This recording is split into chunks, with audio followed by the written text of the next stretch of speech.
all you do all your life, as I've done, is sell yourself for money. And I would never wish this on anyone. And one of my worst enemies, I would never wish this on, because this is a hard life and it's not fun, and you can't depend on anybody. Nobody.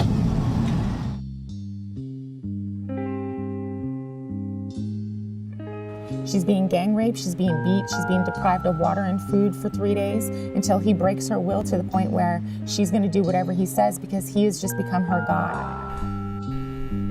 It's an art of betrayal out here.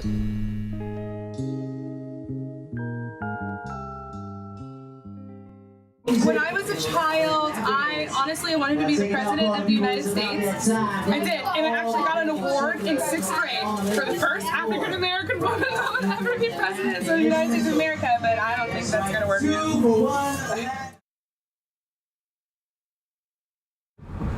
Gotta do what I gotta do to make sure that my daughter and I can eat and live, because that's the bottom line here. People go and work corporate jobs to make sure that their families are taken care of. I guess I am a corporation. My body is a corporation. So, get with my business.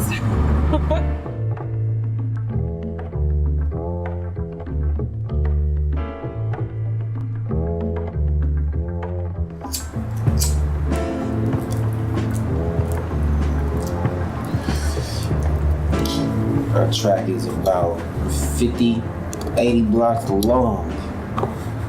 They gotta keep it moving.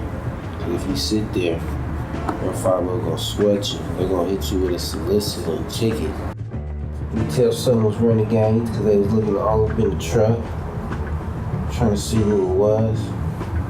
Then you see you there with some pros out there that was looking down at the ground, wasn't trying to make no eye contact. They already know if you make that eye contact, you're taking it all. That's mine.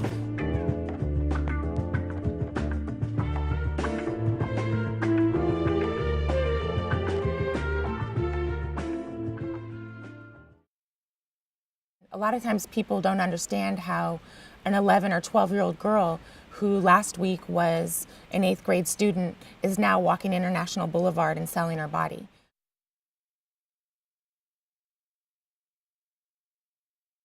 When you get to know these girls and you understand their stories and the pain and the tragedy that is their life, most oftentimes walking International Boulevard is not the first time that they've been exploited.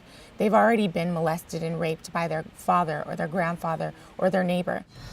The first time I had a sexual encounter with someone for money, I was probably like 11 or 12 years old. My mom was on drugs for a period of time in my life, and she wasn't there for me and my brother. So I'm very mature for my age. I was a double D when I was like 6th grade, like full-bodied woman. We needed food and, just things to just survive in the world, I guess you would say. And, oh God, I'm so nervous. One of our neighbors used to have me come downstairs and clean his house. It was the first time I actually, sucked somebody's dick for money, I guess you would say, because he paid me to come and clean his house, but he was also paying me to come downstairs and suck his dick, and then, Working in the Vice and Child Exploitation Unit can be heartbreaking at times. My very first case stands out to me, and that case involved 2 11-year-old girls. One of them was an honor roll student who had a very abusive, drug-addicted mother, and her mom basically told her that if she ever got into trouble or got into a fight at school, not to come home. And that day she got into a fight at school. She convinced her best friend that they needed to run away. So they ran away. They stayed out all night. They rode the BART until they got kicked off the BART. And when they got put off in West Oakland, they just wandered around the streets. And within about an hour of wandering the streets of West Oakland, they were picked up by 2 pimps. And the 2 pimps were cousins, they were seasoned vets, and they were predators. And the pimps separated the girls immediately. And the pimps realized that one of the girls was more physically and mentally developed and mature than the other girl, and that was the girl that they worked the street that night. The other girl, they groomed her for the first 3 days and were getting ready to put her out on the track when the police department came and rescued the girls. I don't do that 13. I don't do none of that young shit. But there's a lot of desperado niggas that will do that shit, and we call it desperado pimping. They desperate, they do anything. They goddamn pimp their mama if they could.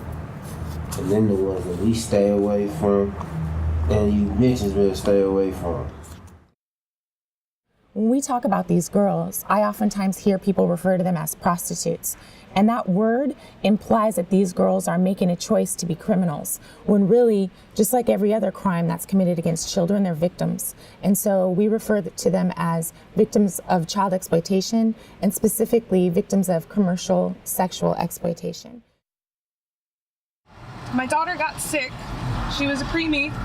It's always hard to tell the story, but she got sick, and her dad's family wouldn't give me the money for her medicine, and I didn't have health insurance. So the medicine was like $700, and I didn't have it.